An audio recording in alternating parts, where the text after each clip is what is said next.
코로나는 환란의 경고가 아닙니다. 코로나는 휴거를 알리는 징조입니다. 라는 제목으로 여러분과 함께 은혜 나누고자 합니다. 지금 우리나라가 전 세계에요, 코로나가 근 한 2년 가까이 창궐하고 문제를 발생하고 있죠. 굉장히 큰 문제죠, 사실요. 근데 이 큰 재앙이 성경 말씀에 나올까요? 놀랍게도요, 이 큰 재앙은요, 성경 말씀에 나옵니다. 그리고 이 성경 말씀을 통하여서 이 코로나가 어느 지점에 위치하고 있는가, 이것을 우리가 정확하게 안다면 두려워할 필요가 없어요. 오늘날 코로나가 성경 말씀에 어느 지점에 위치하고 있는지 잘 모르기 때문에 환란이다, 육류표를 예비해야 된다, 수많은 이야기들이 있어요. 그 많은 이야기들은요, 사실은 수많은 말들이 하나님께 계시를 받았다고 하는 수많은 말들이요, 자기의 두려움의 생각 속에서 나온 것들이에요. 얼마나 많은 분들이 거기에 잘못 들어가서요, 미혹에 빠진지 몰라요. 수많은 신부들이 그런 미혹에 잘못 걸려 들어가서 교회를 떠나거나 혼자 가정에서 예배를 보거나 잘못된 길을 가는 분들이 굉장히 많아요. 이제 근데 코로나가 끝나가고 있죠. 그래서 이 부분에 대해서 하나님은 이 코로나에 대해서 무엇이라고 우리에게 미리 말씀하고 계신가, 그 부분을 보고자 해요. 자, 먼저 마태복음 16장 보겠습니다.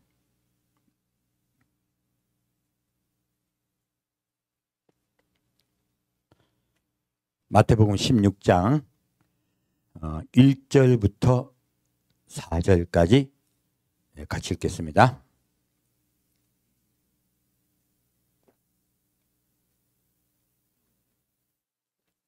마태복음 16장 1절부터 4절까지 같이 읽겠습니다. 바리새인과 사두개인들이 와서 예수를 시험하여 하늘로서 오는 표적 보이기를 청하니 예수께서 대답하여 가라사대 너희가 저녁에 하늘이 붉으면 날이 좋겠다 하고 아침에 하늘이 붉고 흐리면 오늘은 날이 굳겠다 하나니 너희가 청기는 분별할 줄 알면서 시대의 표적은 분별할 수 없느냐. 악하고 음란한 세대가 표적을 구하나 요나의 표적밖에는 보여줄 표적이 없느니라 하시고 저희를 떠나가시다. 오늘요, 마태복음 16절 말씀에 봤더니 이 바리새인과 사두개인이 예수님께 물어요. 하늘에서 오는 표적을 보여달라 그래요. 지금 오늘도요, 지금 코로나가 하나님께서 보여주시는 어떠한 표적에 위치하느냐 하는 걸 우리가 알자 하는 거예요. 성경 말씀을 봤더니 하나님이 이 표적을 알려주신다, 알려주지 않으신다? 알려준다고 적혀 있습니다. 왜 뭐라고 적혀 있어요? 예수께서 대답하여 가라사대 너희가 저녁에 하늘이 붉으면 날이 좋겠다 하고 아침에 하늘이 붉고 흐리면 오늘은 날이 굳겠다 하나니 무엇입니까? 너희가 하나님 보신 표적이 있다는 거예요. 그리고 그렇게 내가 너에게 징조를 통해서 알려주시겠다고 말씀하십니다. 그럼 이 알려주시겠다는 말씀이 어디 있을까요? 개인에게 알려줄까요? 성경 말씀에 있습니다. 많은 사람들이 하나님이 가라사대 그래요. 아닙니다. 하나님은요, 성경 말씀을 통하여 우리에게 분명하게 말씀하고 계십니다. 많은 사람들이 하나님의 말씀에 기초하지 않고요, 사람의 생각에 기초하는 것들을 얼마나 많이 받아들인지 몰라요. 이유가 있어요. 이 땅은 우리 사람이 죄를 짓고 난 다음에 온 현상이 있습니다. 첫 번째는요, 사람은 혼자 있는 것을 좋아합니다. 자기 혼자 남과 관계하지 않고 자기 혼자 있는 것을 굉장히 좋아해요. 아담과 하와가 범죄하자마자 어떻게 됐어요? 서로 볼 때 부끄러워하며 자 무화과 잎으로 자기 몸을 가리죠. 무엇입니까? 너와 나의 경계가 생긴 것이에요. 따로 떨어진 것이에요.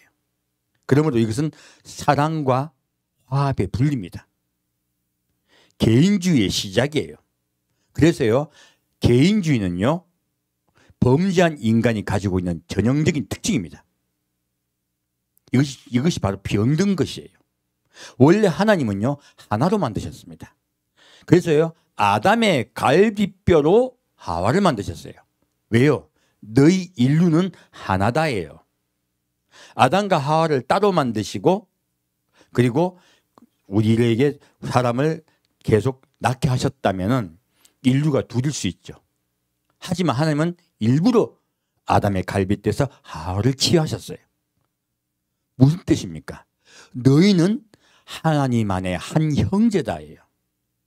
너희가 흑인이었던 백인이었던 어떠한 사람이었든지 간에 너희는 하나님이 하나로 만드신 자라는 거예요.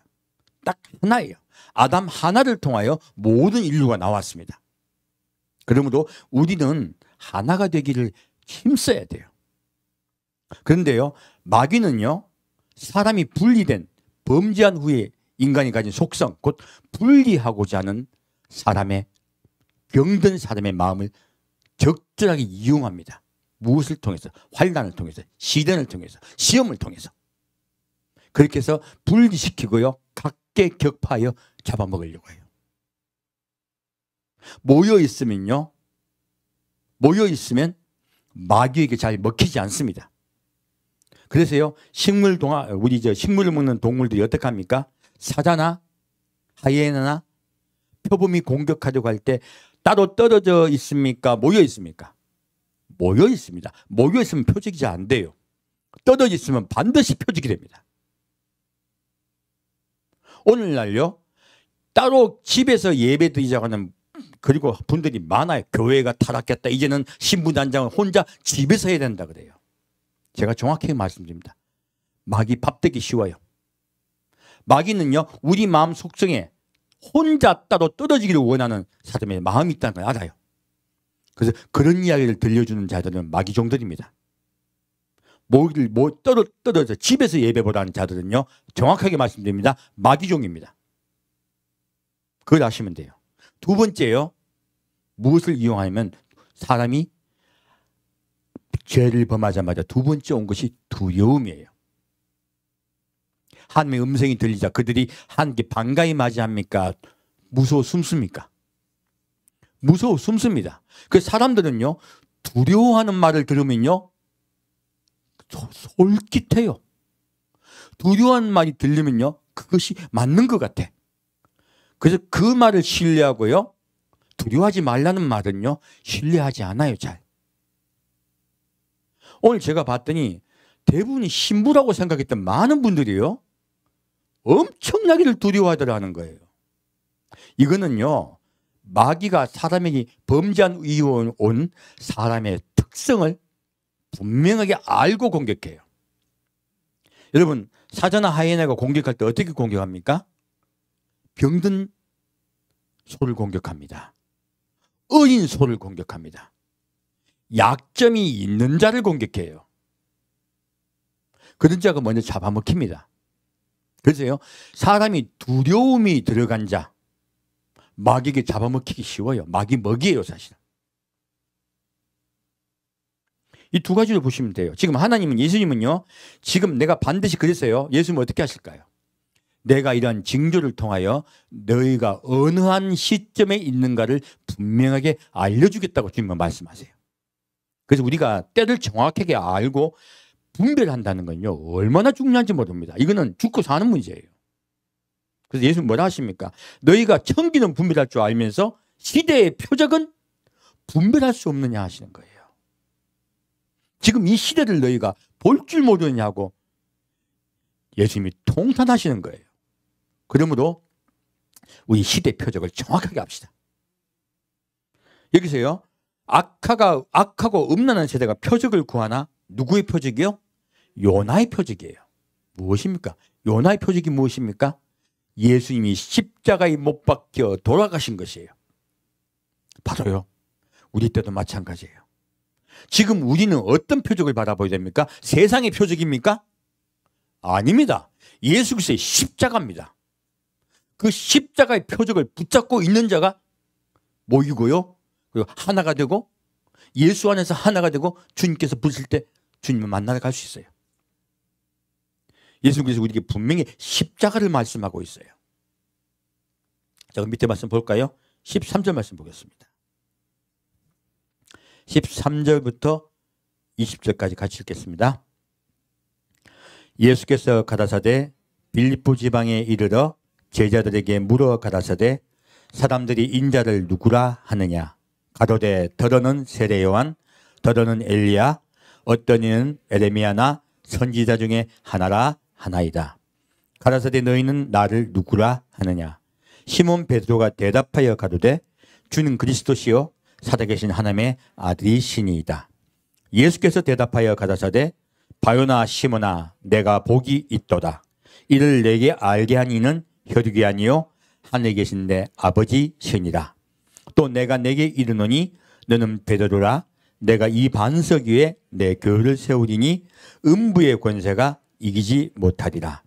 내가 천국 열쇠를 내게 주리니 내가 땅에서 무엇이든지 매면 하늘에서도 매일 것이요 내가 땅에서 무엇이든지 풀면 하늘에서도 풀리리라 하시고 이에 제자들을 경계하사 자기가 그리스도인 것을 아무에게도 이르지 말라 하시니라.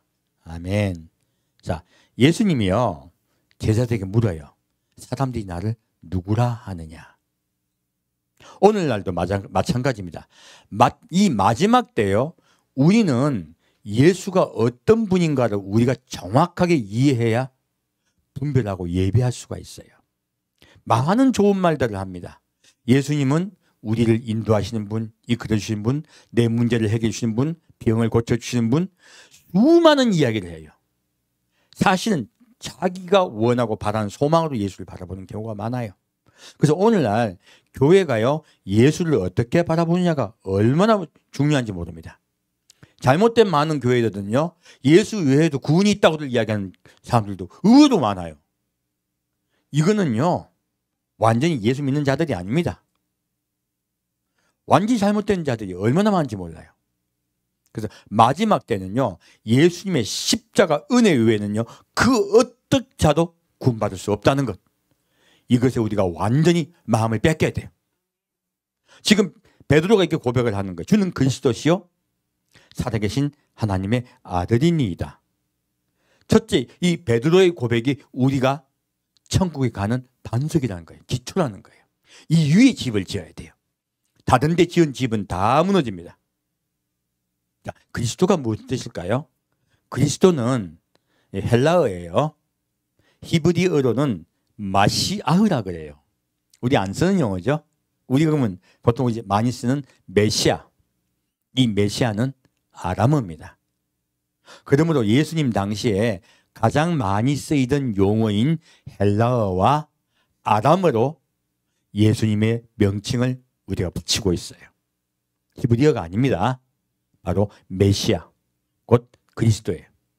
뜻은요 기름 부은 자란 뜻이에요. 무슨 뜻이요? 기름 부은 자예요. 성경에는 이 기름 부은 자가 세 종류가 나옵니다. 첫째는 선지자. 그럼 예수님은요 이 시대를 알게 해주는 선지자로 처음에는 오셨어요. 예수님의 역할을 세 가지가 있습니다. 두 번째는요 왕이에요. 왕에게 기름을 붓습니다. 세 번째는요 대제사장이에요. 제사장 중에서 대제사장입니다. 그래서 대제사장 인관식이 있어요. 그리고 임금에게도 기름 붓습니다. 또한 선지자도 기름 붓습니다. 그리고 예수님은 어떤 역할을 맡고 계신다고요? 세 가지 이 임무를 한꺼번에 가지고 계세요. 첫 번째 선지자, 두 번째 우리 선지자가 뭐예요? 우리에게요 장래일을 알려주는 분이세요. 예수님은 장래를 알려주는 분이세요. 두 번째는 왕이세요. 온 세상을 다스리는 자세요. 세 번째 예수님은 대제사장이에요. 무엇입니까? 우리 모든 사람을 하나님 앞에 제사 지내서 하나님의 허물되게 하여 천국에 올라가게 하시는 분이세요. 그러므로 예수 외에는 그 어떤 자도 구원받을 수 없습니다. 그리고 이 예수님이, 그리고 이 베드로의 고백 뒤에 더 중요한 말씀이 나오죠. 그리스도이시기만 하십니까? 하나님의 아들이세요. 독생자세요. 하나님의 아들이세요. 곧 예수님은 하나님이세요. 이 두 가지 고백이 바로 우리 교회의 기초입니다. 이 교회는 그 기초에 있었습니다. 그 외에 어떤 말도 들으면 안 돼요. 그 외에 다른 많은 교훈들이 있어요. 이것들은요, 바리새인의 교훈이요, 사두개인의 교훈입니다. 그래서 예수님은요, 바리새인과 사두개인의 누룩을 삼가라 하신 거예요. 자, 볼까요?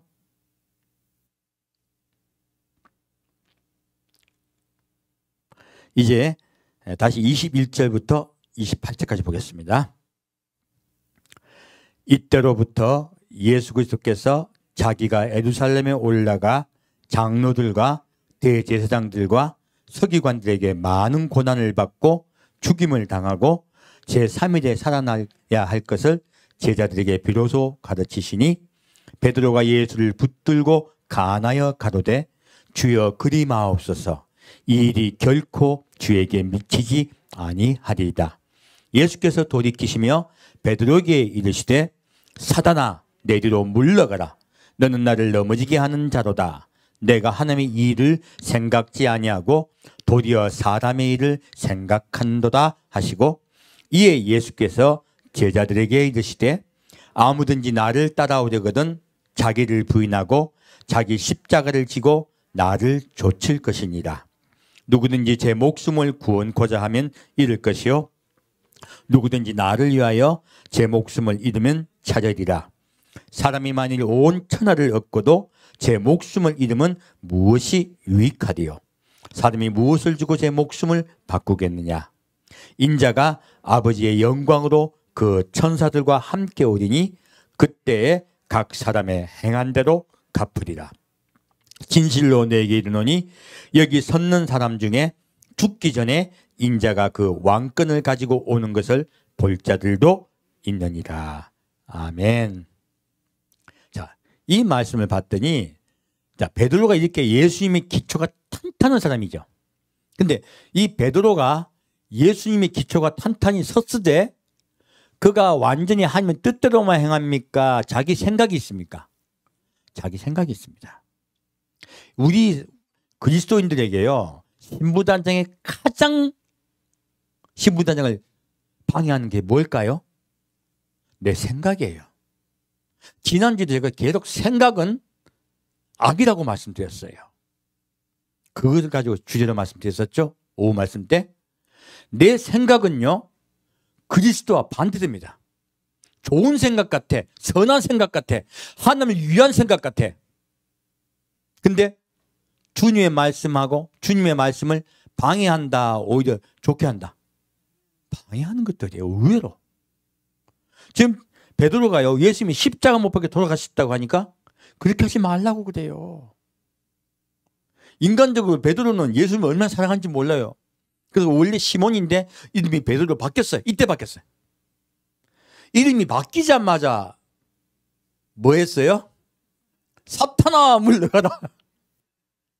우리는요, 예수님께요, 방금 5분 전에 칭찬받고 5분 뒤에 사탄이 돼. 이 사람은요, 우리 속에 무엇이 있다는 거예요? 내 속에 악인 사탄이 있다는 거예요. 그래서 하나님 뜻대로 따라가려고 순종하려 하지 않으면요, 내 속에 있는 악인 내 생각을 이끌어서요, 내가 주님을 반대하게 된다는 거예요. 무서운 거죠. 그래서 이 예수님 베드로에게 말씀하세요. 그렇게 말씀하면서 내 생각을 가지고 사탄아 물러가라 하시면서요, 무엇을 말합니까? 이런 내 생각, 곧 사탄이 원하는 그대로 끌려가는 내 생각을 어떻게 제어할 수 있을까요? 그것을 제어하는 방법에 대해서 밑에 말씀하고 있어요. 무엇입니까? 이에 예수께서 제자에게 이르시되 아무든지 나를 따라오려거든 자기를 부인하고 해요. 여기서 자기를 부인하는 뜻이 뭐예요? 내 일하는 거? 그리고 내 수도시 내 돈? 이런 거 가지고 자꾸 이야기하는 분들 많아. 여기서 정확히 말씀을 봤더니 자기를 부인한다는 뜻이 뭐예요? 내 생각을 부인하는 거예요. 그래서 말씀을 위에서 아주 쭉 읽어가 내려가야 돼요. 그래야 정확한 뜻을 이해할 수 있습니다. 자, 내 생각을 부인하고 해요. 베드로가 말했기 때문에 제자들은 그대로 알아들었겠죠? 내 생각을 부인하고 자기 십자가를 지고 해요. 자, 내 생각을 부인하는 게 쉽다 어렵다? 어렵다요. 아프다요. 내 생각 부인하면 힘들다, 좋다. 힘들다. 이게 십자가예요. 이게 십자가예요. 오늘날 두려운 말, 그리고요 곧 환란이 올 거다. 표가 곧 될 것이기 때문에 이렇게 저렇게 위험하다. 절대 백신 맞지 마라. 이 많은 말도 뭐예요? 전부 생각에서 나온 것들이에요. 생각이 강한 자들은요 두려움에 빠지기 쉽습니다. 정확하게 예수님은 뭐라고 말씀하고 있습니까? 자기 십자가를 지고 해요. 자기 십자가를 진다는 건 내 생각을 내려놓고 해요. 내 생각을 내려놓고 주님이 말씀하신 그 말씀이 무엇인가 들으라 하시는 거예요. 믿음은 들으면서 나옵니다. 생각에서 나오지 않습니다. 믿음은 들으면서 나옵니다. 이제 십자가가 뭔지 이해됐네요. 고난받으라는 뜻입니까? 생각을 내려놓고 주님의 음성을 들으라는 뜻입니까? 생각을 내려놓고 주님의 음성을 들으라는 뜻이에요. 여러분 잘난 체 하시면 큰일 납니다. 그게 뭐야? 예, 사탄아 물려가다 이 소리 듣게 돼요. 내가 똑똑하다 생각하면 생각 내려놓으셔야 돼요. 이게 십자가를 지는 거예요. 그래서 예수님 따라갑시다. 그분의 음성을 따라갑시다. 그리고 예수님을 쫓아갑시다. 그리고 말씀하세요. 그렇게 쫓아가는 자가요 어떻게 돼요? 예, 바로 자기 목숨을 내어놓을 수 있게 돼요. 오늘 많은 분들이 생각이 강해서요. 나는 주를 위하여 목숨을 내어놓겠습니다. 순교합시다 그래요. 생각이 강한 자는 순교 못합니다. 지금 대표적인 인물이 베드로예요. 베드로 예수님 십자가 못 돌아가실 때 용감하게 예수님 편에 섰습니까? 나는 몰라 그랬습니까? 베드로는 몰라를 3번 했습니다. 이거 유행어로 만들어도 잘 유행이 될 것 같아요. 그럼 가사가 떨어지고 노래도 떨어지면 안 하겠습니다.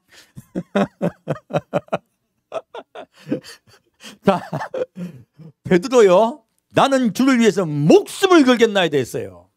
준비가 되었나이다 했어요. 내 생각이에요. 이거 자기가 높아진 거야 의외로. 어떤 자가요? 순교할 수 있습니까? 내 생각을 내려놓고 자기 십자가를 지고 예수를 따르는 자예요. 그런 자가 순교할 수 있습니다. 예수님은요 정확하게 베드로에게 지금 꾸중하고 계신 거예요. 너 나중에 그럴 거야. 알고 계시잖아요. 그래서 이 말씀 하신 거예요. 네가 나중에는 네 생각을 내려놓고 나를 따라올 거다. 아직까지는 네가 믿음이 성장하지 못했다예요. 베드로는 믿음이 성장하지 못했기 때문에 순교할 수 있는 믿음이 못 되었어요. 근데 베드로는 자기가 순교할 믿음이라고 착각하고 있었어요. 오늘날도요 많은 성도들이 이렇게 착각하는 분들이 많습니다. 지금 이것을 우리에게 말씀하고 있습니다. 그리고 뭐라고 말하고 있습니까? 반드시 순교해야 된다. 어떻게 해야 구원받는다? 반드시 순교해야 된다. 그래서요 사람이 만일 온 천하를 얻고도 무엇입니까? 마지막 때가 되어 환란이 오고 핍박이 오면요 순교해야 구원받을 수 있습니다. 모든 말씀엔 때가 있습니다. 지금 예수님 때도 순교해야 구원받을 때예요. 그리고 마지막 7년 대환란에 후 3년 반에 들어가서도요 순교해야 구원받습니다. 말씀은 때에 따라 정확하게 변개됩니다. 그렇게 때를 알아야지 말씀이 맞는 말씀이 딱 더 있어요. 그렇게 말씀을 받으셔야 돼요. 그래서 아침에는요 가볍게 밥 먹어야 되고요 저녁에는 맛있게 밥을 먹어야 돼요. 때에 맞춰서 밥을 먹어야지. 아침에 그 삼겹살 구워 먹는 사람 있습니까? 가끔 있더라. 그 때에 맞지 않는 거죠. 그죠? 저녁에 삼겹살 먹어야죠. 여기 보면 예수님 뭐라고 말씀하세요? 자, 28절 말씀. 진실로 너에게 이르노니 여기 섰는 사람 중에 죽기 전에 인자가 그 왕권을 가지고 오는 것을 볼 자들도 있느니라.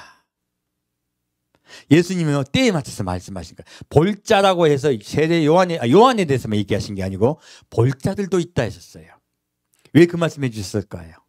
마지막 때 우리에 관한 이야기도 함께 말씀해 주신 거예요. 인자가 왕권을 가지고 이 땅에 지상재림 하시기 전에요. 살아서. 어떻게 했어요? 살아서요. 죽지 않고 살아서 예수님 오시는 것을 볼 자들도 있다 하신 거예요. 생명을 내어놓아 순교해야 될 자들이 있고요. 예수님이 왕권을 가지고 이 땅에 오시기 더 직전에요. 우리가 살아서 예수님을 뵐 자들이 있다는 것이에요. 그러므로 말씀 따라 주님께 가는 것이에요. 주님은 마지막 때에 관해서도 정확하게 우리에게 말씀하고 있습니다. 초림 때 말씀도요, 마지막 때 말씀과 연결됩니다. 그래서 예수님은 누구시라고요? 선지자, 알게 하시는 분, 때에 관해서 알게 하시는 분이라는 거예요. 자, 그럼 다시 볼까요? 이 때에 대해서 좀 볼게요. 이제 우리 코로나에 대해서 좀 보자 했죠. 이 전염병, 역병에 대해서 좀 볼게요. 사무엘하 보겠습니다. 성경 말씀에 정확하게 이 코로나에 대해서 주님께서는요 알려주고 계세요. 볼까요? 사무엘하 24장 말씀입니다.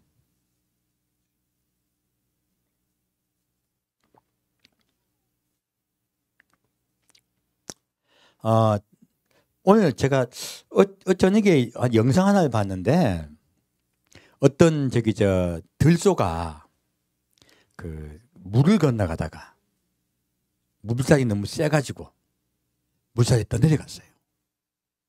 물살이 떠내려가가지고 중간에 그 개울의 섬에 이렇게 혼자 갇혔어요.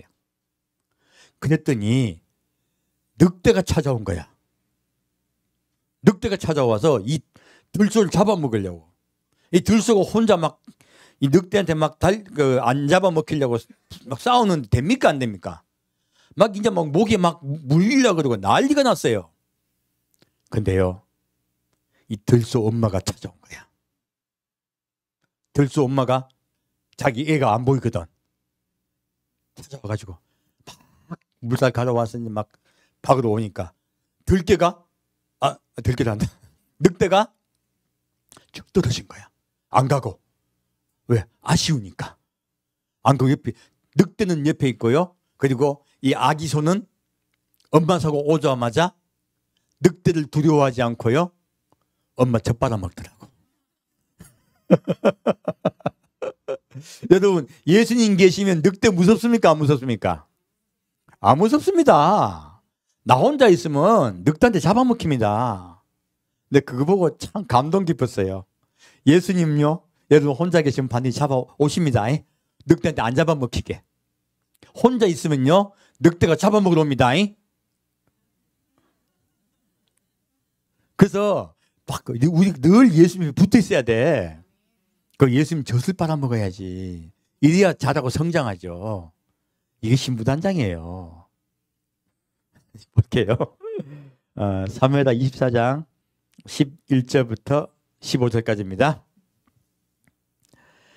다윗이 아침에 일어날 때에 여호와의 말씀이 다윗의 선견자 된 선지자 갓에게 임하여 가라사대, 가서 다윗에게 말하기를 여호와의 말씀에 내가 내게 세 가지를 보이노니 너는 그 중에서 하나를 택하라.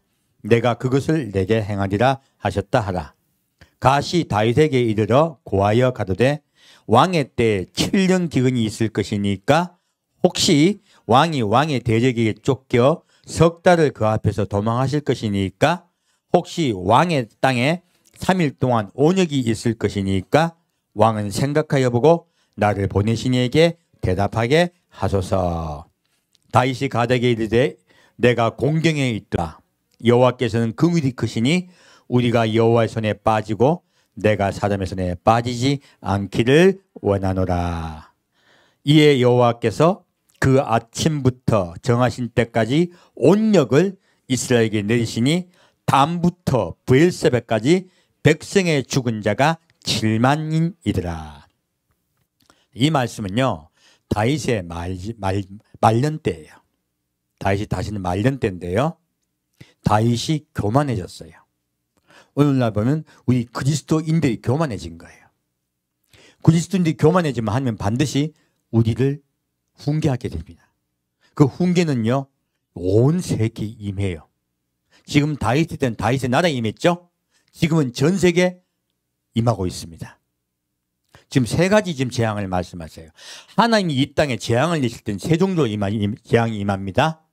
무엇입니까? 첫 번째는요, 전쟁이에요. 두 번째는 기근이에요. 여기서는 대적이 쫓긴다는 말씀이 나는데 사실은 7년 기근이죠. 기근. 두 번째 뭐예요? 전쟁이에요. 세 번째 무엇이에요? 온역이에요. 전염병이에요. 이 세 가지 재앙으로 하나님은 우리에게 훈계하십니다. 그래서 마지막 때요, 7년 대환란도 마찬가지예요. 전쟁과 기근과 온역이 이 땅에 임해요. 그 7년 대환란이에요. 근데 지금 다윗이 무엇을 선택했습니까?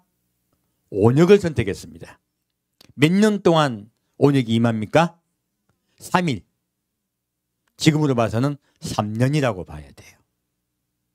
지금 코로나가 지금 창구난 지 얼마 됐습니까? 2년 됐죠? 아마 내년 되면은 거의 끝날 겁니다. 이제 거의 끝나가고 있죠? 그럼 왜 끝나게 하실까요? 볼까요? 18절, 19절 보겠습니다.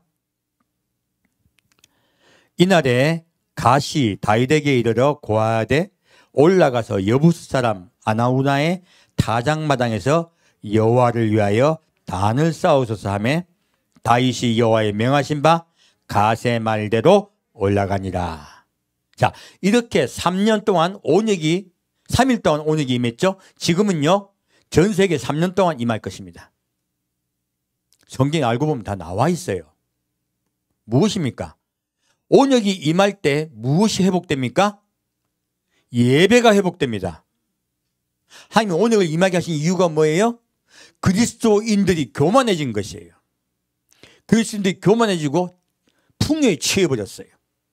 그때 하나님이 그리스도인들을 훈계하시기 위해서, 정신 차리게 하기 위해서 온역이 임한 거예요. 정확하게요, 그리스도인이 잘못된 것이 아니고 앞에 있는 대제사장, 곧 목사가 타락해버린 거예요. 누가 타락했다고요? 목사들이 타락해버린 것이에요. 복음이 타락돼버린 것이에요. 오늘날 전 세계에요, 예수 외에도 구원이 있다고 하는 자들도 많고 얼마나 이상한 복음이 많습니까? 번영 복음도 있고요. 얼마나 이상한 것들이 많습니까? 이거요, 오염된 거죠. 하나님은 이 오염된 교회를요, 깨끗하게 정화하기를 원하십니다. 그래서 3일에 온역을 주신 거예요. 그리고 예배가 회복될 때, 다윗이 회개하고 예배드릴 때 이 온역이 끝입니다. 볼까요? 25절 말씀 같이 읽겠습니다. 그곳에서 여호와를 위하여 단을 쌓고 번제와 화목제를 드렸더니 이에 여호와께서 그 땅을 위하여 기도를 들으시매 이스라엘에게 내리는 재앙이 그쳤더라. 아멘. 지금 여러분 코로나가 자꾸 줄어들고 있죠? 이거 조금 있으면 여러분 불안해하지 않으셔도 될 거예요. 왜 그렇게 변하느냐? 온역, 코로나든 어떤 온역이든요. 사람들은 이거 뭐 자꾸 과학적으로 뭘 설명하려고 그래요. 지금 이 전염병을 과학적으로 하나님이 막아내게 하셨습니까? 하나님이 멈춰 하니까 바이러스가 힘이 없어졌습니까? 하나님이 멈춰 하시면요, 바이러스도 말을 듣습니다.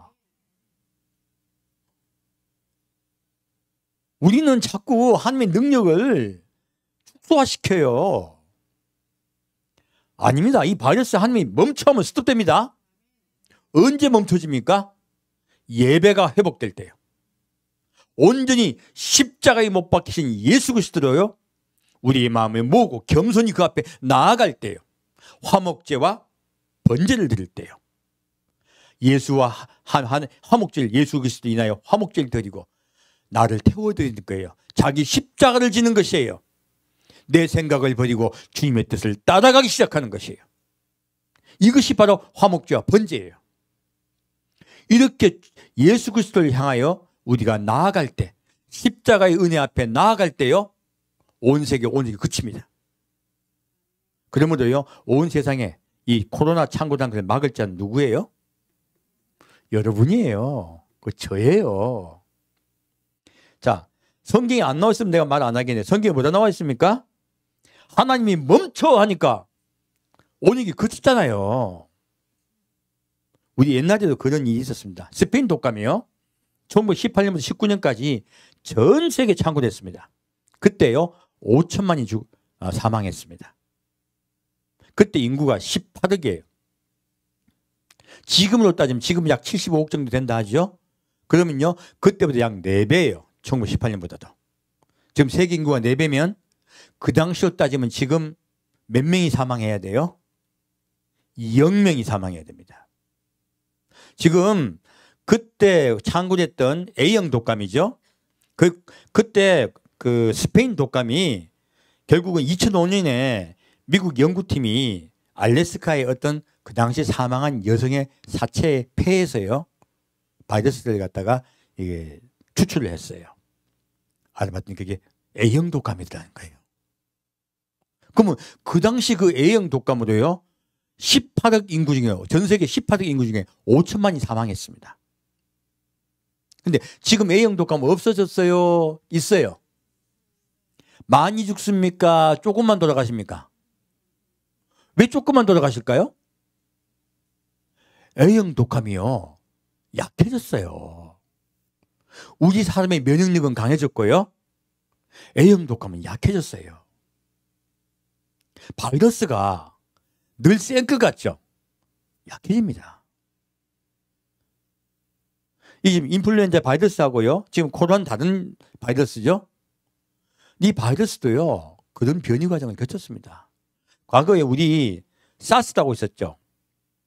사스가 똑같은 코로나 바이러스예요. 지금 코로나 바이러스는 변형된 거죠. 그때 2002년 때 7개월 동안에 전 세계 8,000명이 발병했고요.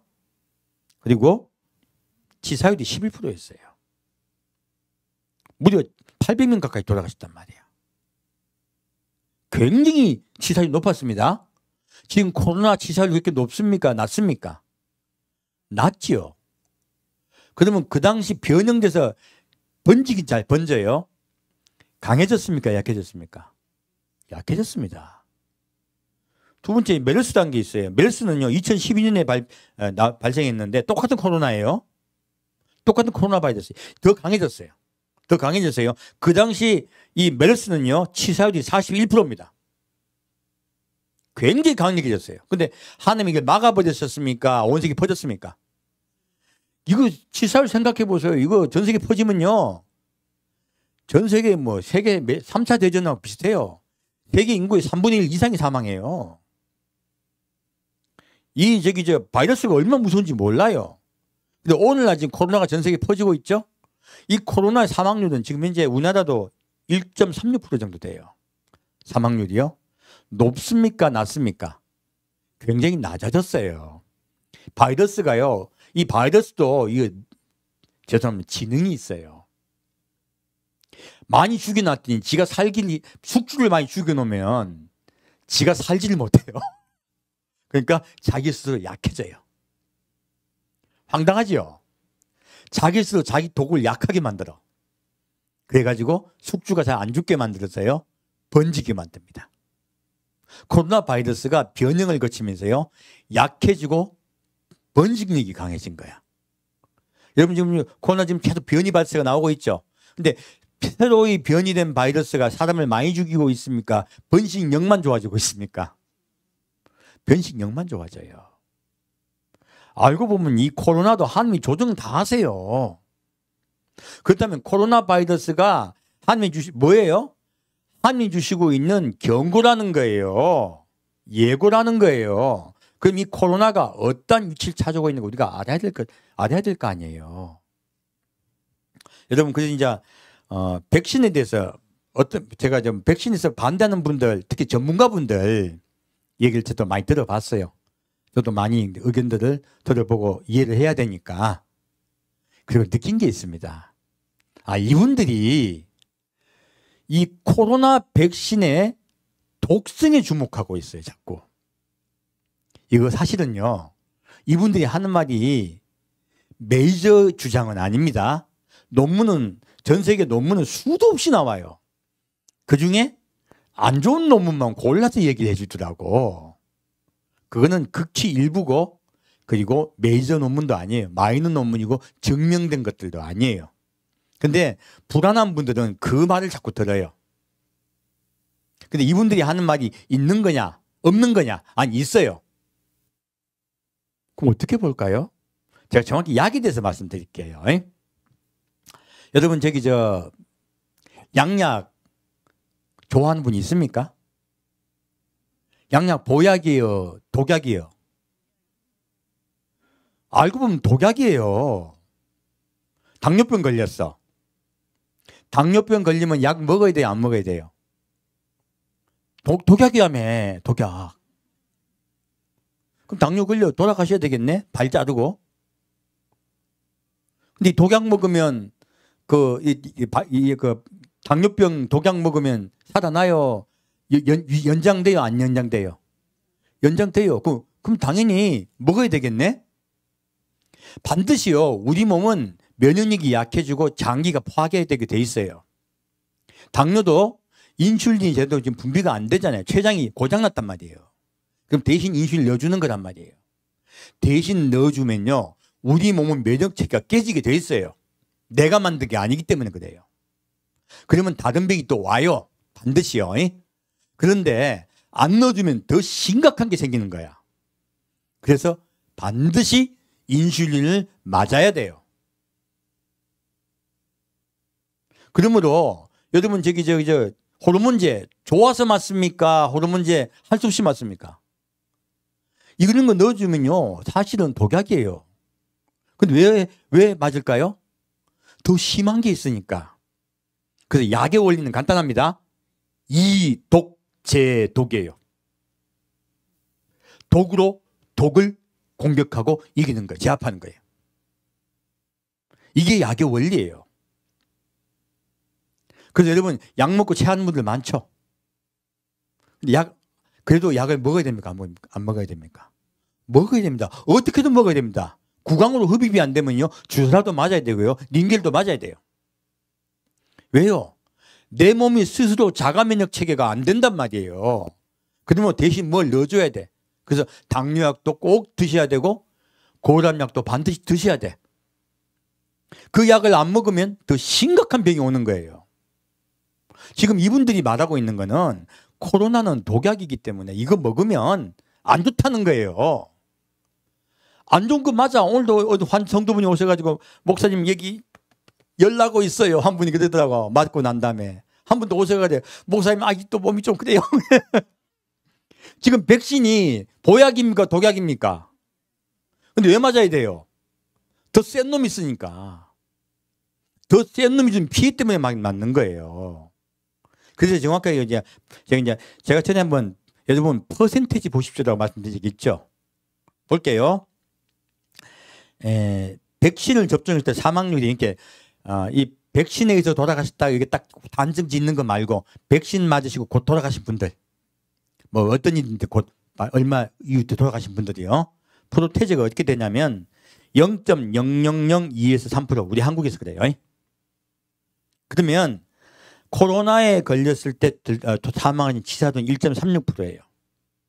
이게 뭐냐면 백신 접종했을 때 돌아가신 사망률이요 10만 명당 2 내지 3명이에요.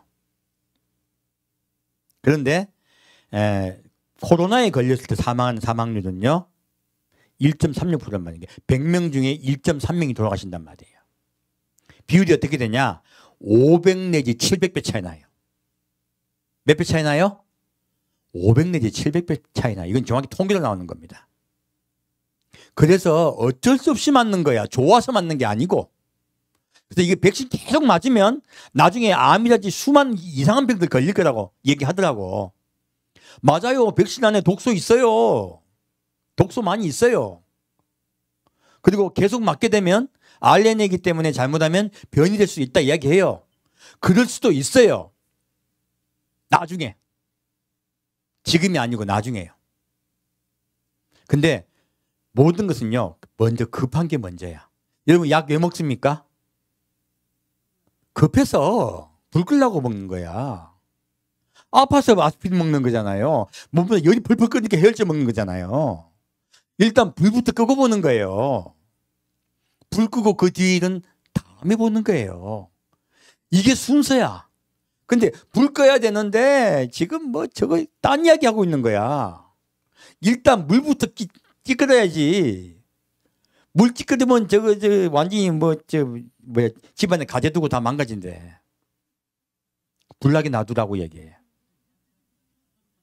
이 실험을 정확히 한 나라가 있어요. 어디예요? 스웨덴. 스웨덴은요, 백신도 안 맞고, 그리고 마스크도 안 쓰고, 천천히, 스웨덴은 왜 그 실험하기 좋은 나라야. 왜? 추워. 추우면 옆에 같이 붙는다, 떨어진다. 좀 떨어져 앉아요. 그리고 스웨덴 국가 자체가 인구 밀도가 높지 않기 때문에 각자 집에 있단 말이에요. 그래서 실험하기가 좋아.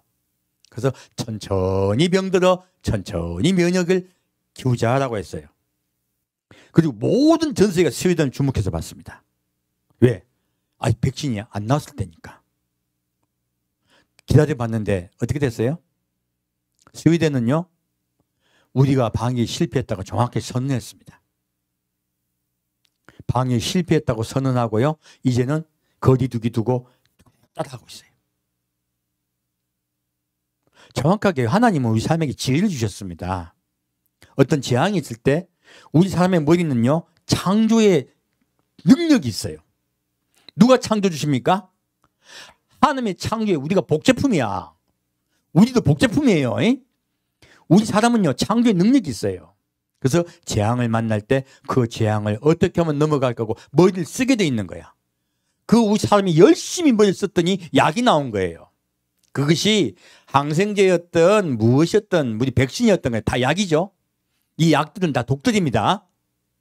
하지만 이 약들을 통하여 우린 더 심각한 재앙을 면할 수가 있는 거예요. 그래서 큰 차원의 것들을 간과해버린 거예요. 이 자체를 주목했더니 무서운 거지. 그 뒤에 일은 뒤에 생각해 보시면 돼요. 근데 중요한 거는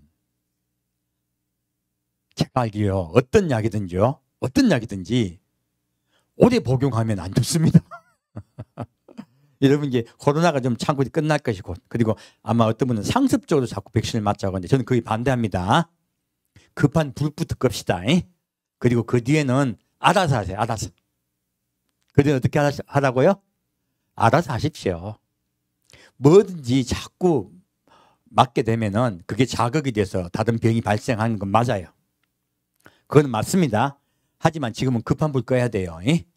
그리고 난 후에 그 다음에 일은 또 하나님이 다시 알려주실 거예요. 여러분, 두려워하지 마세요. 그러니까요. 이 약의 원리를 이해하시면 돼. 병을 어떻게 고치는 거 원리 이해하셔도 되고요. 이러한 일들이 언제 끝인 줄 아십니까? 이러한 일들은요, 예수님 오시면 끝나요. 왜 이렇게 바이러스하고 박테리아가 온 세상에 난리를 칠까요? 내가 방금 욕할 뻔했다. 그것은요, 아담과 하와가 범죄했을 때요, 땅이 저주를 받아서 그래요. 가시와 은건키는 바이러스와 박테리아 같은 것들이 사실은 온 땅에 세균이 범람하고요, 그리고 더러운 것들이 질병이 넘치게 된 거예요. 이건 참, 우리 수명에 대한 얘기 좀 해드릴게요. 노아 홍수 이전에 있잖아요. 많이 살았죠. 홍수 이후에 수명이 쭉 줄어들었죠. 사람들이 뭐라고 설명합니까? 자꾸 저는 그게 좀 잘못된 논리라고 생각하는데 자꾸 과학으로 설명해. 위에 수층이 깨져서 그렇대. 수층이 깨져가 그랬다면 저기 누가 노아 방주에서 내리자마자 곧 돌아가셔야 돼. 노아 방주에서 내리자마자 곧 돌아가셨습니까? 오래 사셨습니까? 오래 사셨습니다. 노아의 아들들도 오래 살았습니다. 왜 오래 살았을까요? 사실은요, 비밀은요, 이 수층에 있는 게 아니에요. 비밀은요, 홍수에 온 세계가 땅에 젖었죠. 홍수에 온 땅이 젖어버렸단 말이에요. 그때 뭐가 더 살기 좋은 세상이 됐냐? 세균이 살기 좋은 세상이 되어버린 거예요. 온 세상이. 세균이 살기 좋은 세상이 되었더니 새로운 세균이 자꾸 나오는 거야. 이것들이. 그랬더니 사람의 수명이 자꾸 줄어들기 시작한 거예요. 그래서 수명이 줄어들기 시작한 거예요. 그래서 예수님 다시 이 땅에 오시죠? 오시면요, 저주받았던 이 땅에요, 바이러스들이 많이 쇠퇴해버립니다. 도로 어느 때로 돌아가냐? 노아 방주 이전의 세대로 돌아가 버려요. 노아 홍수로 인하여 전 세계가 저주받고 물속에 잠겼죠. 여러분, 그 바이러스 박테리아는 물하고 관계가 많습니다. 그런 것에 잠겼더니 온 세상이 점점 질병이 창궐되게 되고 기아가 창궐하게 돼서 전 세계가 수명이 줄어든 거예요. 예수 오실 때가 다 돼가니까 수명이 점점 늘어나고 있죠. 요즘은 100세 이하에 돌아가시면 분하다 우울하다는 하는 분도 계시잖아요. 그런 강 큰 분도 계시더라고. 90세 돼가지고 병원에 처음 오셨는데, 아이고 분합니다 억울합니다 내가 왜 아픕니까? 그런 분 있더라고. 내가 그분 보고, 아니 무슨 말씀이세요? 이렇게 옆집 할머니는 95세인데 안 아파. 점점 수명이 늘어나니까 그런 분도 계시더라고요. 자, 무엇입니까? 예수 모시면 100세 이하로 돌아가시면 어떻게 뭐라 그래요? 분하다 억울하다 그래요. 왜 그렇게 될까요? 누가 이 바이러스와 박테리아의 병을 제어하십니까? 하나님이 제어하십니다. 그러므로 하나님이 제어해버리시면요, 싹 물러갑니다. 제가 성경 가지고 말씀드립니다. 3년 안에 싹 물러갑니다. 아주 마스크는 뭐 내년까지 좀 써야 되긴 해요. 실내에서는 쓸 수도 있고 그래요. 아직까지 3년 정도는 조심해야 됩니다. 하지만 우리의 예배가 회복될 때, 무엇이 회복될 때? 예배가 회복될 때요, 이 다 물러갑니다. 왜? 이놈도요, 사람하고 공존하려고 자기 몸을 약화시켜요. 지금 A형 독감이 독합니까? 순합니까? 순해요. 그렇게요. 옛날에 처음 나타났을 때 싸나워가지고 얼마나 많이 죽였습니까? 바이러스는 스스로 순해집니다. 그래서요, 약해질 거예요. 두려워하지 않으셔도 됩니다. 근데 이걸 가지고 자꾸 두렵게 얘기하죠. 인간이 두려운 거는요, 인간이 가장 두려운 게 뭔지 아십니까? 여러분이 가장 두려워해야 될 거는 두려워하는 여러분의 마음이에요. 인간이 두려워하면 어떤 현상이 일어나냐면 2차 세계대전 때요, 오키나와 섬에서 있던 일이에요. 미군이 오키나와 섬에 이제 딱 입성했습니다. 그리고 이제 전투를 벌여졌어요. 이 오키나와에서요, 그 당시 민간인이 약 30만이 살고 있었어요. 오키나와 섬에. 몇 명이 돌아가신 줄 아십니까? 그날 15만 명이 돌아가셨습니다. 민간인이 그렇게 많이 돌아가셨어요. 왜 이렇게 많이 돌아가셨을까요? 전쟁에다가요, 일본군이 잔혹해가지고 총알바지로 민간인을 내모았어요. 무엇으로요? 총알바지로 사람을 먼저 내모았고요. 두 번째, 소문을 퍼뜨렸어요. 소문이 무섭죠. 미군은 악마다. 미군은 뭐? 악마다. 미군이 진주에서 이 섬을 점령하면요, 우리를 고문하고 엄청나게 괴롭히다 죽일 것이다. 몰살시킬 것이라고 소문이 확 났어. 이 오키나와 섬의 주민들이 다 믿었어요. 그랬더니요, 전부 다 눈을 감고요, 절벽에 떨어져 죽었어요. 그렇게 죽느니 먼저 죽자. 그렇게 수도 없이 돌아가셨어요. 두려워하면요, 막이 밥돼요. 지금요, 자꾸 두려움으로 이끄는 것은요, 이거는요, 마귀가 즐거워하는 것입니다. 두려워하지 마십시오. 우리가 가장 두려워할 것은 우리 두려워하는 마음이에요. 마귀는 이걸로 되는 거예요. 하나님은 지금 코로나, 그리고 이 세균, 온몸 전염병 분명히 주님이 제어할 수 있습니다. 주님이 제어해버리세요. 끝나버려요. 그거 여러분 잘 하시면 돼요. 자, 그러면 이 코로나가 어디 위치해 있는가 좀 볼까요? 중간에 좀 제가 시간이 많이 들어서 아가서도 가겠습니다. 아가서 2장이에요. 어디에 나와 있느냐? 코로나 예언이 아가서에 있습니다. 참 귀하죠? 아가서는요, 마지막 때 대예언서입니다. 제가 몇 번이고 말씀드리죠. 아가서는 뭐라고요? 마지막 때 신부를 향한 하나님의 대예언서예요. 왜? 예비케 하기 위해서요. 오후는 이 아가서 3장 말씀으로 말씀드릴 거예요. 아가서 3장 말씀, 하나님은 그렇게 두려워하는 신부들에게도 기회를 주세요. 아가서 3장 말씀은 그 기회에 대한 이야기예요. 그래서 오후 제목은요, 한 번의 기회가 남았습니다. 놓치지 마십시오. 제목이에요. 한 번의 기회가 더 있습니다. 네, 시급할 겁니다. 근데 두려워하는 분들요, 사실은 큰 고생을 한다고 주님께서 분명히 예언하고 계세요. 제가 그래서 그렇게 들어가지 말라고 말씀드리는 거예요. 앞에 섰으니까. 주님이 말씀으로 저에게 깨닫게 하셨으니까. 이 영상 많이 퍼뜨려 주십시오. 왜? 두려워하는 것은요, 마귀가 좋아하는 것입니다. 하나님은요, 두려워하지 말라고 말하고 있습니다. 볼까요? 아가서 2장 1절부터 4절까지 같이 읽겠습니다. 나는 샤론에 수선하여 골짜기에 백합화로구나. 여자들 중에 내 사랑은 가시나무 가운데 백합화 같구나. 남자들 중에 나의 사랑하는 자는 숲풀 가운데 사과나무 같구나. 내가 그 그늘에 앉아서 심히 기뻐하였고 그 실과는 내 입에 달았구나. 그가 나를 인도하여 잔치집에 들어갔으니 그 사랑이 내 위에 기로구나. 아멘. 자, 지금 2장 말씀은요, 주의 신부가 어린 양의 잔치집에, 곧 우리 신랑 예수의 잔치집에 들어가는 이야기예요. 이 잔치집에 들어가는 신부가 두려움을 당합니까? 아니면 평안 가운데 있습니까? 평안 가운데 있습니다. 나는 샤론에 수선하여 골짜기에 백합화로구나. 무엇입니까? 주님은요, 온 세상에 수선하고 순결하고 정결한 분을 계세요. 이 샤론은 평원입니다. 평원에 핀 수선하라고 말씀하세요. 무엇입니까?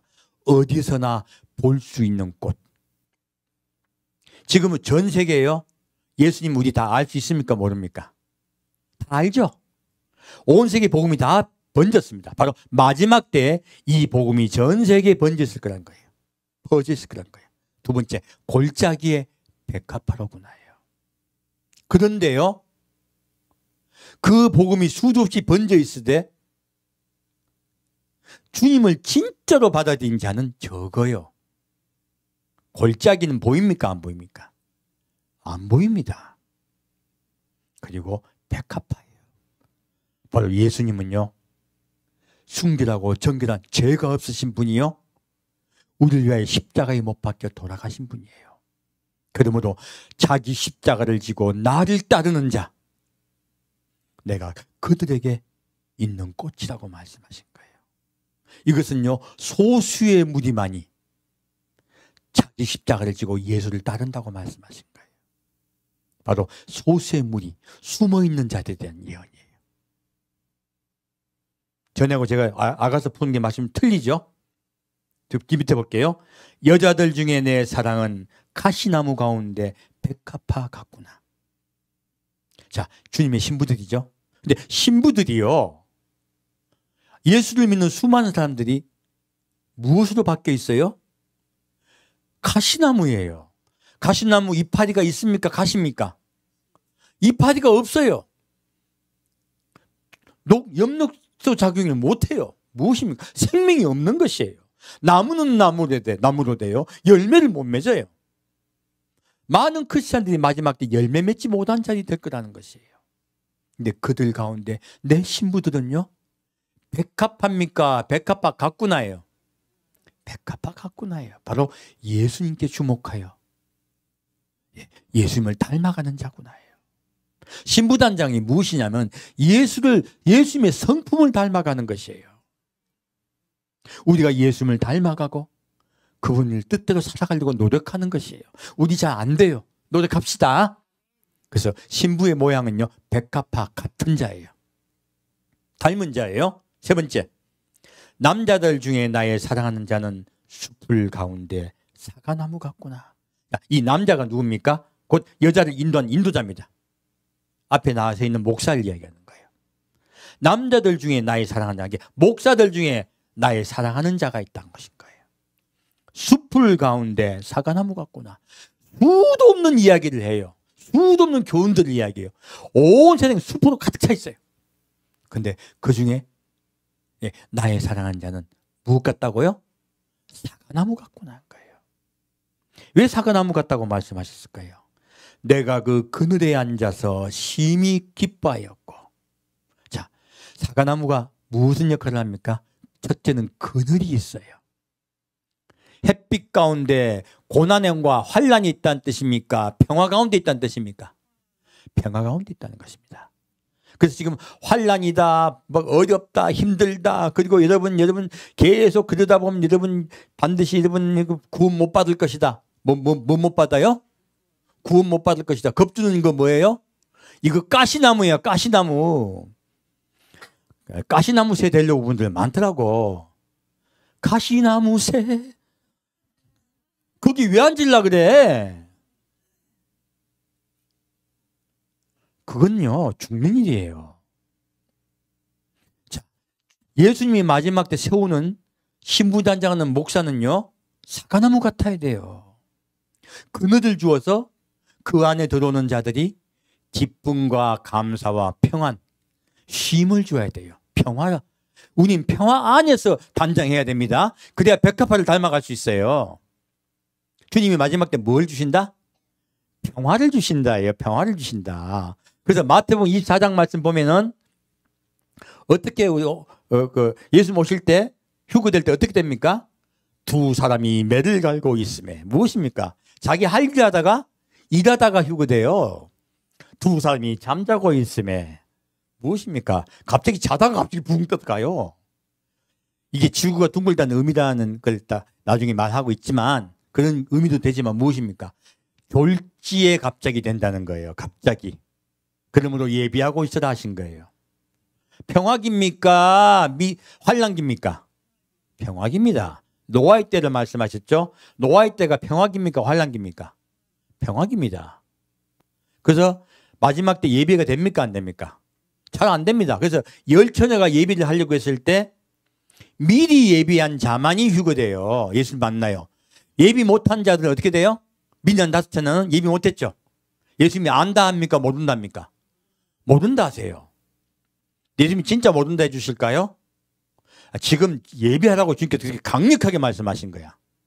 그분들에게는 이제 환란대 가서 마지막 한 번 더 기회가 있습니다. 불행하게 돼요. 그래서 지금 우리 함께 평화 안에서 있자는 거예요. 평화 안에서 뭐 하자? 단장하고 예비하자예요. 그렇게 말씀하고 있는 거예요. 지금 주님도 그 말씀하고 있죠. 너희는 평안 가운데 있으라는 거예요. 첫 번째. 그리고 그 실과는 내 입에 닿았구나. 무엇입니까? 사과나무에 속해 있으면 여러분에게 무엇이 맺힌다? 여러분이 열매가 맺힌다. 열매가. 예수님 뭐라 하십니까? 나는 참 포도나무요. 너희는 가지니 내 안에 붙은 자는 무엇이요? 열매를 맺는다 하신 거예요. 포도나무 열매를 말씀하고 계시죠? 그럼 지금 사과나무도 열매를 말씀하고 계세요. 여러분이 평안 가운데 거하셔야지 단장이 되세요. 그리고 사과나무가 되고 사과가 되어서 여러분이 열매가 되세요. 그래서 그 실과를 우리가 먹습니까? 예수님이 드세요. 여기 예수님 드세요. 그 실과는 내게 내 입에 닿았구나. 예수님은 사과나무에 함께 거하면서 열매 맺힌 자를 데려가십니다. 함께 있어야 돼요. 따로 떨어진 분은요, 휴거될 수 없습니다. 제가 말씀으로 말씀드립니다. 집에서 단장하자고요. 집에서 다리면 다십시오. 옷 잘 다리고 그리고 준비하셔야 돼요. 환난 들어갈 준비하셔야 돼요. 반드시 주의 신부를 예비하는 교회를 찾으십시오. 이게 주님의 명령입니다. 사과나무 아래에요 열매를 맺으셔야 돼요. 그리고 4절 말씀. 그가 나를 인도하여 잔치집에 들어갔으니 그 사랑이 내 위에 기로구나. 자, 이런 자를 주님께서 인도하셔가지고 어디에 들어가요? 어린 양의 혼인잔치에 들어가는 것이에요. 근데 그 혼인잔치에 들어가는 자는 무엇 때문에 들어갑니까? 예수님의 사랑의 기예요. 어떤 기? 사랑의 깃발이에요. 왜 그러면 단장 안 들고 사랑의 깃발 속에 못 들어갔습니까? 주님의 사랑에 주목하지 아니하고요. 사랑으로 단장되지 아니하고요. 자기의 혼자 있었기 때문에 그래요. 단장이 안 됐기 때문에 올라갈 수가 없는 거예요. 때를 알았을 때. 주님은 정확하게 아가서의 말씀으로 경고하고 계신 거예요. 3장은 그러나 그들 사랑하셔서 그들에게 또 새로운 단장법을 이야기해 주십니다. 환난 때 단장법이에요. 3장에 나와 있습니다. 그건 오후에 말씀드릴 거예요. 저는 여러분 지금 기쁨으로 평안 속에 있다가 사과나무 열매를 맺게 해서요. 주님 만나게 할 의무가 있는 사람이에요. 그 말씀 전할 거예요. 그리고 알게도 해드려야죠. 그래야 혹시 주님 못 만나더라도 예배할 수 있게 도와드려야죠. 당연히 도와드릴 것입니다. 고집 좀 부리지 마세요. 아우 나 고집들 너무 세가지고 시급하겠네.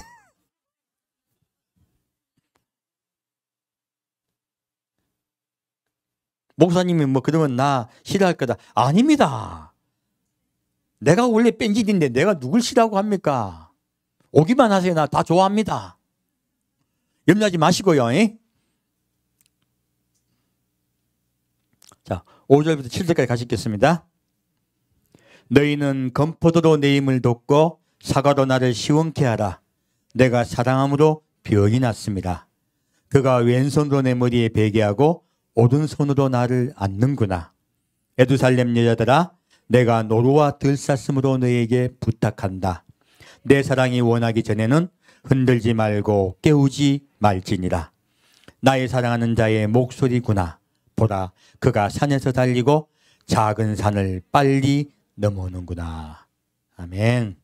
자, 지금 우리 신부는요 뭘 먹어야 돼요? 건포도요. 건포도를 먹고 사과로 먹어야 돼요. 기쁨과 사랑과 감사와 찬양으로 단장해야 돼요. 단장의 재료가 즐겁다 힘들다. 즐거운 것이에요. 예수 휴거 백성들은 즐겁다 힘들다. 즐겁다. 주님 우리에게 기쁨을 주십니다. 평화를 주십니다. 그 말씀을 하신 거예요. 그래서 주님의 안에 들어온 여러분에게 삶이 회복될 것입니다. 여러분 삶 속에 기쁨이 차고 넘칠 것입니다. 새로운 일들이 일어날 것입니다. 반드시 일어납니다. 오늘 어떤 성도 그 이야기를 했는데 반드시 회복될 것입니다. 그리고 뭐라고 말씀하십니까? 우리가 병들 건 어떤 병이에요? 사랑병이야. 예수님과 사랑으로 사랑병 들어야지. 왜 공포병 들어있어? 공포병 들면 큰일 나요. 우리가 어떤 병 들어야 되겠다? 사랑병이에요. 우리 다시 첫사랑 회복합시다. 그리고 뭐라고 말씀하고 있습니까? 예루살렘 여자들아, 바로 새 예루살렘에 들어가야 될 대상자들, 신부들이에요. 내가 노루와 들사슴으로 너에게 부탁한다. 내 사랑이 원하기 전에는 흔들지 말고 깨우지 말지니라. 무엇입니까? 노루와 들사슴은요, 작은 교회, 숨어있는 교회 목사들입니다. 마지막 때요, 단장하는 교회는 작은 교회입니다. 절대 큰 교회 아닙니다. 그래서요, 무엇이라 말하고 있습니까? 내 사랑이 원하기 전에는 흔들지 말고 깨우지 말지니라. 여러분, 예수님 사랑 안에 푹 잠들어 있읍시다. 그리고 기뻐하고 있읍시다. 그래야 단장이 돼요. 불안해하면 단장 안 됩니다. 주님은 반드시 우리에게 평화를 줍니다. 이게 뭐냐? 7년 대풍년이야. 이게 뭐라고요? 7년 대풍년이에요. 곧 대풍년 옵니다. 지금 세계 우리나라 지금 경제가 갑자기 회복이 되죠. 우리나라 경제 어떻게 되고 있습니까? 회복되고 있어요. 더 크게 회복될 것입니다. 이 나라를 주님께 쓰시기 위해서 이 나라를 반드시 크게 회복시킵니다. 제가 성경 말씀으로 말씀드립니다. 이 나라요 엄청난 경제적 부흥이 일어날 것입니다. 왜 그런 줄 아십니까? 단장시키려고. 여러분들, 단장은 평화 속에 단장됩니다. 그리고 그 뒤에 무엇이 옵니까? 7년 대환란이 옵니다. 7년 재앙이 와요. 대기근이 왔죠? 요한 때도, 요한 요셉 때도요. 7년 대기근이 옵니다. 그래서 저는요, 제 닉이 뭐예요? 고요셉이에요. 7년 대풍년 예비하고 그 다음에 7년 대기근 예비하라고. 저는 몰랐는데 나중에 보니까 주님께서 그래서 저보고 요셉이라 하라 하시더라고. 제 원래 태어날 때 이름이 요셉 아닙니다. 본명을 묻지 마십시오. 이름을 묻지 마세요. 그러면 여러분, 예수님 오시기 전에 뭐가 온다? 7년 대풍년이 옵니다. 왜 7년 대풍년이 옵니까? 7년 대기근을 예비하기 위해서요. 바로요, 환란을 예비하기 위함이에요. 오후는 그 이야기를 할 거예요.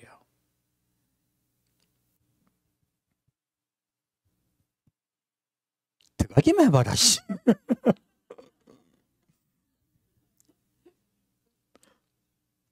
우리 주님의 음성 듣고 많은 신부가 지금 예수께 달려오고 있습니다. 어떻게 말하고 있습니까? 그가 산에서 달리고 작은 산을 빨리 넘어오는구나. 이제 신부들이 산을 넘고 작은 산을 넘어 올 것입니다. 저는 그걸 분명히 성경 말씀 가지고 저는 알고 있습니다.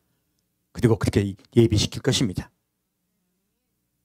수많은 신부들이 깨어날 것입니다. 누가 깨웁니까? 예수님이 깨우세요.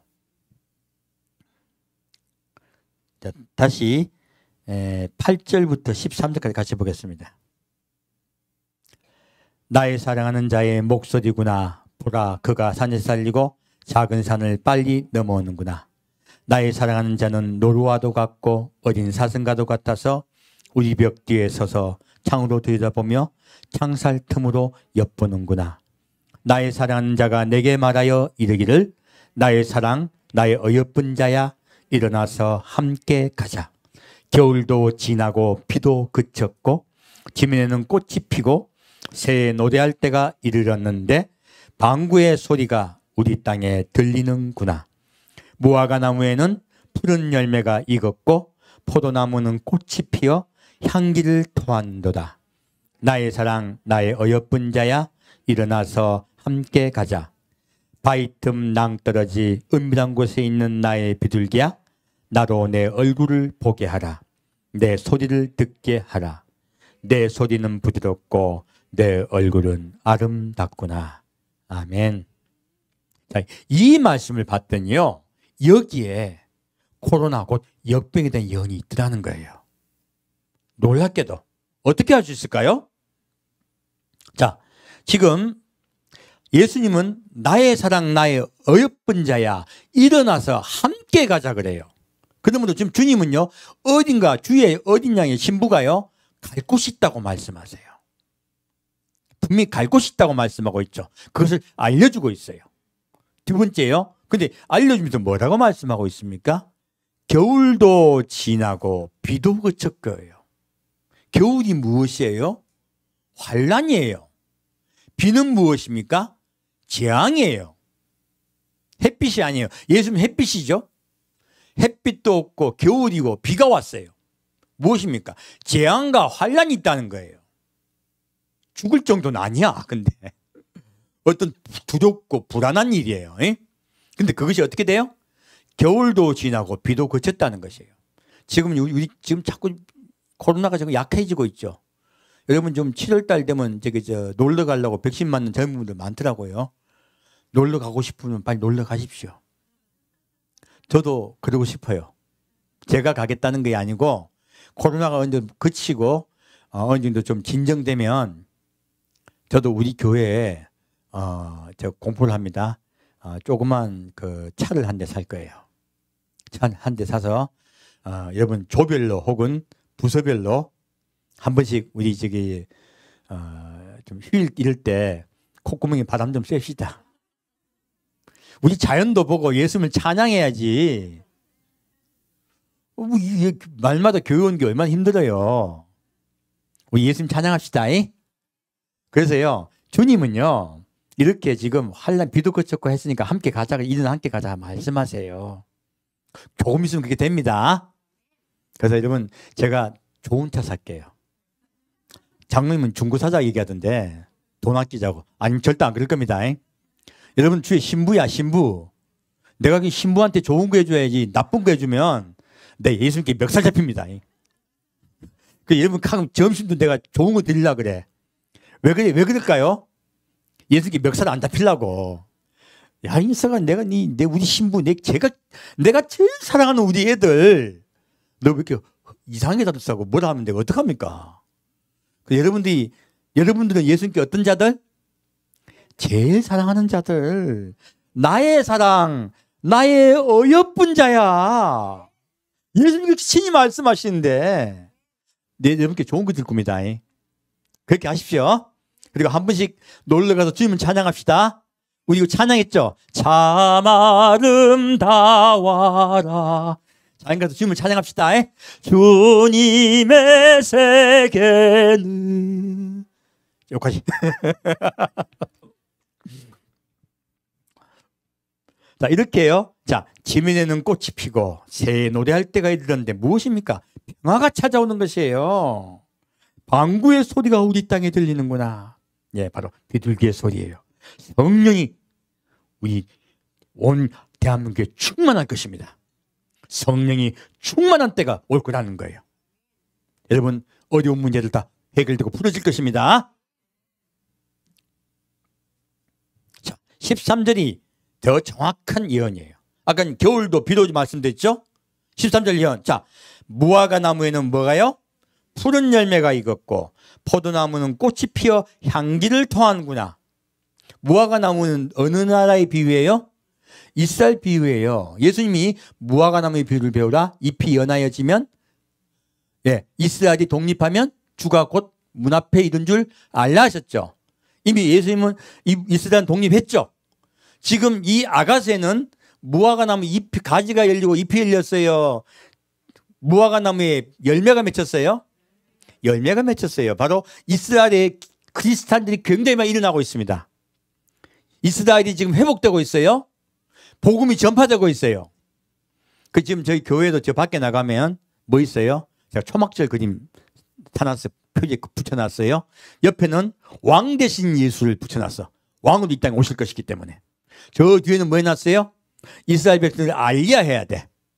그들을 알리야하는 것이 우리 의무예요. 그래서 이스라엘 백성이 고토이로 돌아오는 알리야의 그림을 붙여놨어요. 왜? 지금 우리 때예요. 우리 이야기야. 이스라엘이 지금요 점점 복음으로 돌아오고 있습니다. 알리야되고 있습니다. 예수께 돌아오고 있어요. 마음이 우리 때야. 두 번째요, 포도나무에 꽃이 피어 향기를 토하고 있어요. 바로 이방 땅 우리 교회예요. 이방 교회예요. 지금 주님의 신부를 단장할 때요, 이 신부 단장이 굉장히 막 힘들고 그리고 막 나를 죽이고 어디 산에 올라가고 고난으로 지금 단장을 하라는 말씀이 지금 전파되고 있습니까? 기쁨과 감사함으로 단장하라는 말씀이 전파되고 있습니까? 기쁨과 감사함, 사랑, 예수님의 사랑에 주목하라고 지금 복음을 전파하고 있습니다. 이런 복음이 전파될 거라는 거예요. 아가사가 열릴 거라는 뜻이야, 이게. 그때 이제 단장이 시작된다는 거예요. 제가 지난주가 살짝이 말씀드렸어요. 긴 자는 들으라. 그렇게 말씀드렸어요. 이제 7년 대풍이 시작됐습니다. 들으셨죠? 이제 7년 대풍이 시작됐습니다. 시작이 되었는데 금방 되느냐? 안 됩니다. 풍년 시작돼가지고 뭐 해세요? 금방 배가 자랍니까? 배가 4개월 뒤에 자랍니까? 4개월 뒤에 자랍니다. 조금 시간 걸립니다. 하지만 이제 시작됐습니다. 코로나는 약해지기 시작했죠? 코로나는 점점 물러나고 이 땅이 완전히 부흥될 것입니다. 우리 그리스도인의 마음이 예수께 다가가면 다가갈수록요, 대한민국이요, 굉장히 강성해집니다. 그래서 복음이 들어가서 예수의 십자가 은혜 앞에 자기를 죽이고 예수를 따라간 자가 많아지면 많아질수록요, 그날은 강성해집니다. 이게 세계 역사예요. 나라 크고 작고 아무 상관없습니다. 그 우리 예수 앞에 딱 붙어 있읍시다. 그러면 지금 우리 때를 얘기하고 있으니까 주님께서. 그래서 겨울도 지나고 비도 그쳤고 무엇입니까? 온역이 그치고 이제 이 땅이 부흥될 것이라는 거예요. 이제 이때부터 이제 우리가 예비하고 준비해야 되는 거야. 7년 대풍년은 무엇을 예비하기 위함이에요? 7년 대흉년을 예비하기 위함이에요. 바로 환란을 예비하기 위함이에요. 많은 사람의 환란을 예비하기 위해서 7년 대풍년이 있는 것이에요. 이제 우리 그 땅에 이제 들어갔습니다. 그리고 그 7년 대풍년, 주님의 사랑 안에 들어간 자들은요, 주님께 일어나 함께 가자 그래요. 절벽 낭떠러지는데 신부야라고 말씀하세요. 얼마나 우리 막 위험한 데 있었습니까? 이러한 위험한 일이 전 세계에 있다는 거예요. 하지만 그 일은 끝납니다. 겨울도 지나고 비도 그쳤으니 나의 사랑 나의 신부야 일어나 함께 가자. 일은 끝납니다. 마지막 읽겠습니다. 15절부터 17절까지 가지고 오늘 메시지 마치겠습니다. 우리를 위하여 여우 곧 포도원을 허는 작은 여우를 잡으라. 우리의 포도원에 꽃이 피었음이니라. 나의 사랑하는 자는 내게 속하였고 나는 그에게 속하였구나. 그가 백합화 가운데서 양떼를 먹이는구나. 나의 사랑하는 자야, 날이 기울고 그림자가 갈 때 돌아와서 베드로 산에서의 노루와 어린 사슴 같아야라. 자, 여러분들 함께 모여서 우리가 사과나무를 열매를 맺으려고 할 때요, 여러분의 마음에 무엇이 찾아옵니까? 작은 여우가 찾아옵니다. 이 작은 여우는 여러분의 마음에 열매를 못 맺게 만들어요. 그 작은 여우가 정체가 무엇입니까? 두려움, 자만, 나를 사랑하는 마음, 내 생각, 이것들이 무엇이라고요? 작은 여우예요. 보이지 않아요. 이 작은 여우는 내 마음에 있습니다. 내 마음에 있습니다. 내 마음에 있는 두려움, 내 마음에 나에 대한 신념, 내 생각, 이것들 내려놓으셔야 돼요. 그리고 예수를 따라갑시다. 날마다 자기 십자가를 지고 내 생각을 내려놓고 예수를 따라갑시다. 그럴 때요, 나의 사랑하는 자는 내게 속하였고, 우리 예수만 속합시다. 나는 그에게 속하였구나. 그가 백합화 가운데서 양떼를 먹이는구나. 우리 백합화 가운데 거합시다. 주님의 평화 안에 거합시다. 그 십자가 안에 거합시다. 십자가의 사랑 안에 거합시다. 그리고 말씀하세요. 나의 사랑하는 자야, 날이 기울고 그림자가 갈 때 돌아와서 베데드 산에서의 노루와 어린 사슴 같아라. 분리의 산입니다. 베데드 산은 어떤 산이에요? 분리의 산이야. 이 세상과 분리됩니다. 분리되고 왕이 되신 예수를 만날 것입니다. 신랑 되신 예수를 만날 것입니다. 이것이 휴거예요. 우리 베데드 산으로 갑시다. 그 산에서 어린 노루와 어린 사슴 됩시다. 곧 옵니다. 곧 예수님 오십니다. 우리 그분의 평화 안에 거합시다. 함께 되겠습니다. 사랑하는 주님, 오늘은 주님의 말씀으로 하나하나 주님께서 이 코로나에 대해서 어떻게 말씀하셨는가를 배웠습니다. 주님, 우리 두려워하지 않게 역사하시고 예수님의 사랑 안에 거하게 인도하여 주옵소서. 사랑주 예수 그리스도로 기도합니다. 아멘.